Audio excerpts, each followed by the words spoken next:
Pernah nggak sih kalian bingung? Kenapa ya ada bahan masakan yang cepat banget busuk, tapi yang lain kok bisa awet berbulan-bulan? Nah, jawabannya itu ternyata ada di sains tersembunyi yang ada di dapur kita semua loh. Kita sebut saja ini hibernasi dapur. Yuk kita bongkar bareng-bareng rahasianya. Oke, kita mulai dari sebut saja tragedi dapur yang kayaknya banyak dari kita pernah alami. Ini cerita tentang mimpi besar dan hasil yang, jauh banget dari harapan.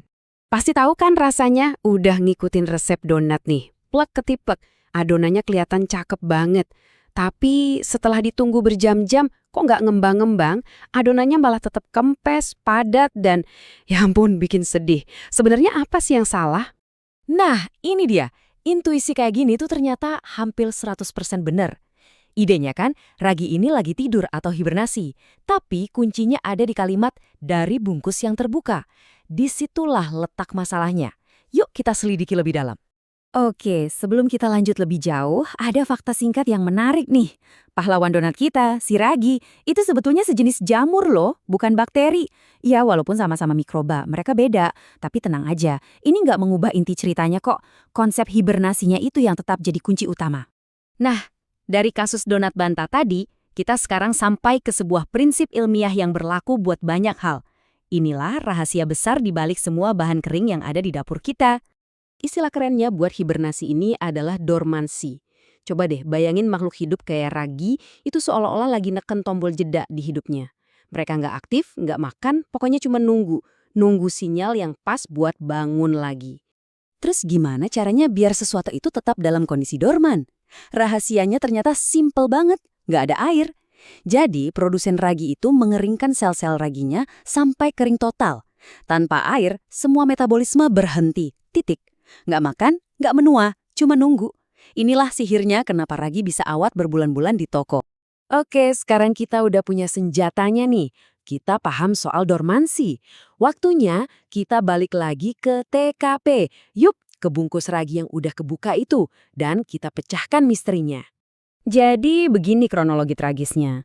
Pertama, pas bungkusnya kebuka, musuh utama yaitu uap air dari udara mulai nyelinap masuk. Buat si ragi, ini tuh kayak alarm pagi bunyi. Mereka pun bangun, siap buat pesta makan. Tapi, loh kok nggak ada makanan? Nggak ada gula, nggak ada tepung. Akhirnya mereka kehabisan energi dan mati kelaparan, bahkan sebelum kita sempat pakai. Jadi, poin pentingnya di sini adalah ragi itu mati bukan cuma karena kena udara, tapi karena kelembaban di udara itu ngasih sinyal palsu. Dia bangun di waktu yang salah, kelaparan, dan akhirnya mati. Donat kita yang bantet itu, ya, korban dari alarm yang bunyi kepagian. Dan ternyata nih, ragi itu bukan satu-satunya yang lagi tidur di dapur kita. Prinsip dormansi ini tuh ada di mana-mana loh, berlaku buat banyak banget bahan yang mungkin kita anggap sepele tiap hari. Ini nih yang bikin penasaran. Coba deh pikirin, apalagi ya yang diam-diam lagi hibernasi di dapur kita sekarang, cuma nunggu sinyal yang salah buat tumbuh, bertunas, atau jadi busuk.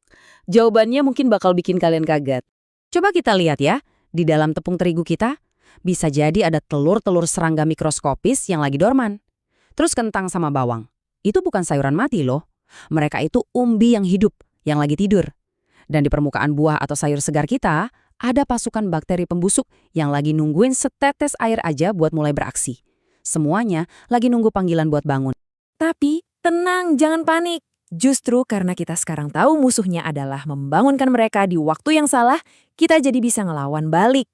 Ini dia 5 trik jitu yang didasari sama sains dormansi tadi supaya isi dapur kita jadi jauh lebih awet. Trik pertama, buat tepung dan beras. Nah, yang tidur di dalam sini itu biasanya telur serangga atau kutu. Suhu ruangan yang hangat itu bisa jadi alarm buat mereka menetas. Solusinya, gampang banget. Tiap kali beli tepung atau beras baru, langsung aja masukin ke freezer selama 3 hari. Ini bakal membunuh telur-telur itu sebelum mereka sempat menetas. Trik kedua, soal kentang dan bawang. Aturan utamanya, jangan pernah simpan mereka barengan. Kenapa? Karena bawang itu ngeluarin gas yang fungsinya kayak jam waker buat kentang, nyuruh dia buat cepat-cepat bertunas. Nah, sebaliknya, coba deh simpan kentang kalian dekat apel. Aneh tapi nyata, gas dari apel justru bekerja kayak lagu Nina Bobo yang bikin kentang tetap tidur lebih lama. Lanjut, trik ketiga. Ini buat bahan-bahan segar kayak cabai. Musuhnya di sini itu bakteri pembusuk yang butuh banget air buat hidup. Kalau kita simpan di wadah tertutup, kan uap airnya jadi terperangkap. Solusinya, tinggal taruh aja selembar tisu di dalam wadah itu. Tisunya bakal nyerap kelembaban berlebih, jadi bakteri-bakterinya kehausan dan nggak bisa berkembang biak. Trik nomor 4, buat para pecinta pisang. Pisang itu jadi matang karena dia meluarin gas dari batangnya, yang jadi sinyal buat dirinya sendiri. Nah, buat memperlambat proses ini, caranya gampang. Bungkus aja bagian bonggol atau batangnya itu pakai plastik. Ini bakal ngejebak gasnya, jadi si pisang seolah-olah lupa kalau dia harus matang buru-buru. Dan yang terakhir, kita kembali ke pahlawan kita di awal cerita, ragi. Kalau ada sisa ragi, cara terbaik buat nyimpennya adalah lipat yang rapet, masukin ke wadah kedap udara, terus simpan di freezer. Ingat ya, freezer bukan cuma kulkas bawah. Suhu yang super dingin ini bakal maksa ragi buat masuk ke mode dormansi yang paling dalam. Jadi dia bakal awet dan siap dipakai kapan aja. Jadi, kalau kita tarik kesimpulan, apa sih satu aturan emas yang harus diingat? Gampang banget, kendalikan lingkungannya. Atur kelembapan, suhu, dan udaranya. Tujuannya cuma satu, pastikan semua yang lagi tidur di dapur kita tetap tidur nyenyak sampai kita sendiri yang mutusin kapan waktunya mereka bangun.